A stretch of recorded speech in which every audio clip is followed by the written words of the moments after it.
Assalamualaikum warahmatullahi wabarakatuh. Kami dari kelompok 10 yang beranggotakan Mutiara Syifa Kalimaningsi, Alvina Sepihandayani, dan Wafik Farhaini. Menurut Arjo Jombang, ilmu pengetahuan setidaknya melibatkan 6 komponen penting. 1 masalah, 2 sikap, 3 metode, 4 aktivitas, 5 kesimpulan, dan 6 pengaruh. Yang pertama, masalah. Masalah mana yang dianggap mengandung sifat ilmiah? Menurut Bam, suatu masalah bisa dianggap ilmiah sedikitnya memiliki 3 ciri. 1 terkait dengan komunikasi, 2 sikap ilmiah, dan 3 metode ilmiah. Jadi, tidak ada masalah yang disebut ilmiah kecuali masalah tersebut bisa dikomunikasikan kepada orang lain. Jika belum atau tidak dapat dikomunikasikan kepada orang lain atau masyarakat, maka belum dianggap ilmiah. Dan tidak ada masalah yang pantas disebut ilmiah kecuali masalah tersebut bisa dihadapkan pada sikap ilmiah. Demikian pula tidak ada masalah yang pantas disebut ilmiah kecuali harus terkait dengan metode ilmiah. Yang kedua, sikap ilmiah. Menurut Bam, setidaknya harus memiliki 6 ciri pokok. 1 keingintahuan, 2 spekulasi, 3 kemauan untuk berlaku objektif, 4 terbuka, 5 kemauan untuk menangguhkan penilaian, dan 6 bersifat sementara. A. Keingintahuan. Keingintahuan harus dimiliki oleh seorang ilmuwan seperti keinginan untuk menyelidiki, investigasi, eksplorasi, dan eksperimentasi. B. Spekulasi. Hal ini penting dalam rangka menguji hipotesis. Spekulasi juga merupakan ciri penting dalam sikap ilmiah. C. Kesadaran untuk berlaku objektif. Sikap ini penting sebab objektivitas merupakan ciri ilmiah. Sikap demikian harus dimiliki oleh seorang ilmuwan. Menurut Bam, sikap objektif harus memenuhi syarat-syarat sebagai berikut. 1. Memiliki sifat rasa ingin tahu terhadap apa yang diselidiki untuk memperoleh pemahaman sebaik mungkin. 2. Melangkah dengan berdasarkan pada pengalaman dan alasan, yang artinya pengalaman dan alasan saling mendukung, karena alasannya logis dituntut oleh pengalaman. 3. Dapat menerima data sebagaimana adanya, tidak ditambah atau dikurangi. Hal ini terkait dengan sikap objektif seorang ilmuwan. Yang pertama, bisa menerima perubahan, fleksibel atau terbuka, yang artinya jika objeknya berubah, maka seorang ilmuwan mau menerima perubahan tersebut. Yang kedua, berani menanggung risiko kekeliruan. Oleh sebab itu, trial and error merupakan karakteristik dari seorang ilmuwan. Tidak mengenal putus asa, yang artinya gigih dalam mencari objek atau masalah hingga mencapai pemahaman secara maksimal. D. Terbuka, yang artinya selalu bersedia menerima kritik dan saran ilmuwan lain secara lapang dada. Dan E. Menangguhkan keputusan atau penilaian, yang artinya bersedia menangguhkan keputusan sampai semua bukti penting terkumpul. Dan F. Bersifat sementara, yang artinya harus menerima bahwa kesimpulan ilmiah bersifat sementara. Yang ketiga, metode. Menurut Bam, bahwa esensi dari sebuah pengetahuan adalah metode. Setiap pengetahuan memiliki metodenya sendiri sesuai dengan permasalahannya. Meski di antara para ilmuwan terjadi perbedaan tentang metode ilmiah, tapi mereka sepakat bahwa masalah tanpa observasi tidak akan menjadi ilmiah. Sebaliknya, observasi tanpa masalah juga tidak akan menjadi ilmiah.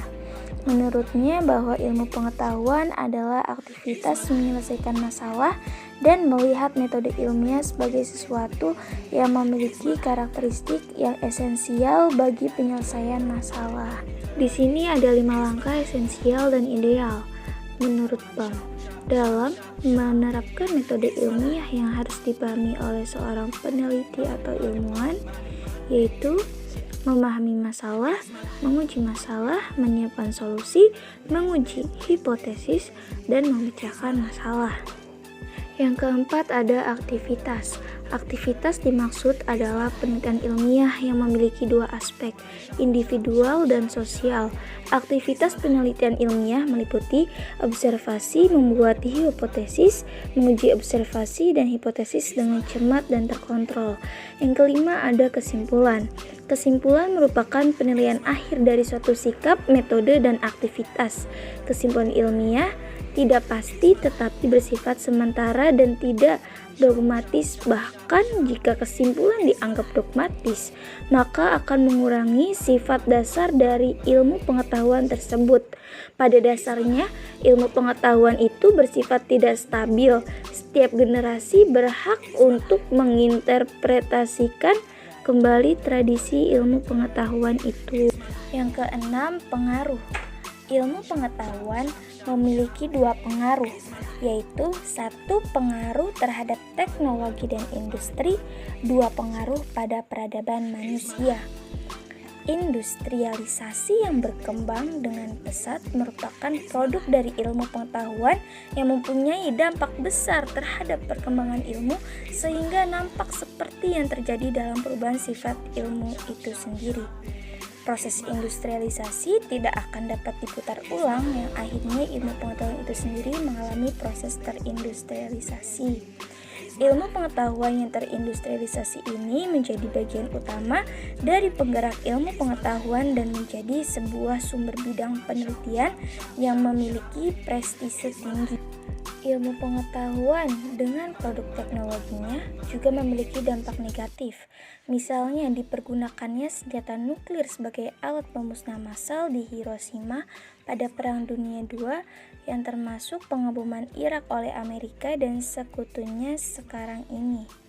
Berbagai reaksi timbul dari dampak negatif ini, maka lahirlah perkumpulan-perkumpulan ilmuwan yang peduli terhadap masalah dampak negatif teknologi, seperti Federasi Ilmuwan Atom, Badan Penelitian Teknologi US, Masyarakat Internasional untuk Penelitian Teknologi, Kongres Internasional.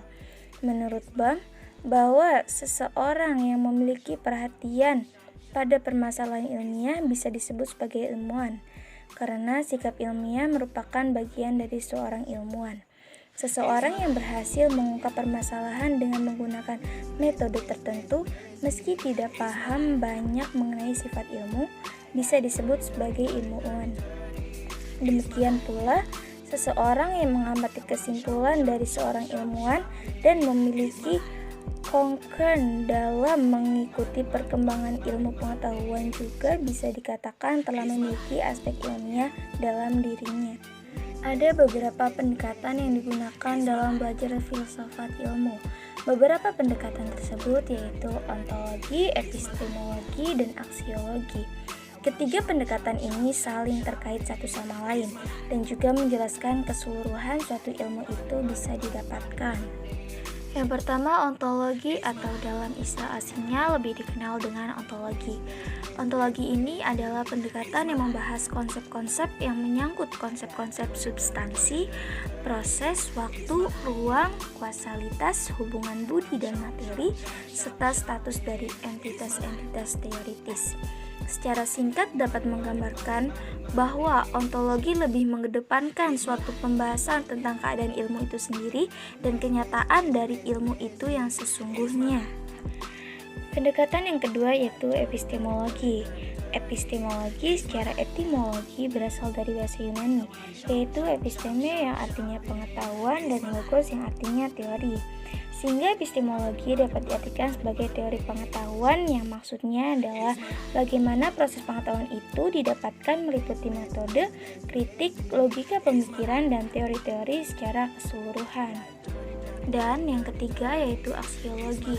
Aksiologi secara etimologis berasal dari bahasa Yunani, yaitu aksios yang artinya nilai dan logos yang artinya akal atau teori. Sehingga aksiologi dapat diartikan sebagai teori nilai atau kata lainnya yaitu kegunaan ilmu bagi manusia itu sendiri. Ketiga pendekatan ini tentunya memiliki perbedaan satu sama lain. Karena jika sama, sudah tentu ketiga pendekatan ini akan dijadikan satu buah pendekatan yang sama. Jadi ontologi lebih mengutamakan pengadaan ilmu itu, struktur dan entitas ilmu yang pada intinya menjelaskan bagaimana keadaan atau kenyataan dari sesuatu hal. Sedangkan epistemologi membahas pengetahuan sebagai objek material dan hakikat pengetahuan sebagai objek formalnya. Ilmu pengetahuan ini sangat erat kaitannya dengan pikiran manusia. Bang dalam Rizal Mumtazir M menjelaskan ada 8 hal penting yang berfungsi membentuk struktur pikiran manusia. 8 hal tersebut meliputi 1. Mengamati, 2. Menyelidiki, 3. Percaya, 4. Hasrat, 5. Maksud, 6. Mengatur, 7. Menyesuaikan, dan 8. Menikmati. Pokok bahasan ini singkatnya menjelaskan proses ilmu pengetahuan didapatkan. Dan pendekatan yang ketiga yaitu aksiologi. Aksiologi memiliki pokok bahasan teori nilai. Teori nilai ini sangat erat kaitannya dengan etika, dan etika merupakan salah satu cabang aksiologi yang banyak membahas teori nilai. Teori nilai ini penting karena ada masalah-masalah yang dapat dipecahkan dengan teori aksiologi. Menurut rumus dalam Rizal Mumtazir M, menyebutkan ada 4 masalah utama aksiologi, yaitu pertanyaan tentang asal suatu nilai, jenis nilai, kriteria nilai, dan keempat status metafisik nilai. Dari ketiga pendekatan tersebut semuanya mempunyai pokok bahasan yang berbeda. Meskipun ketiga pendekatan tersebut memiliki pokok bahasan yang berbeda, ketiga pendekatan ini saling berhubungan satu sama lain dan tentunya memiliki tujuan dan metode yang sama. Ontologi memberitahukan konsep-konsep struktur dan entitas suatu ilmu untuk mendukung bagaimana ontologi dapat berdiri. Epistemologi memberikan jalan suatu ilmu dapat ditemukan dan dapat dinyatakan ada. Ontologi menjelaskan proses dan membahasnya dengan hakikat ilmu pengetahuan. Dan dengan aksiologi atau teori nilai, pengetahuan itu dapat bernilai dan applicable bagi manusia sehingga manusia dapat menggunakan ilmu tersebut untuk menjawab satu pertanyaan tentang kepercayaan maupun pertanyaan lainnya yang tentunya berguna bagi kehidupan. Shall we have breakfast together?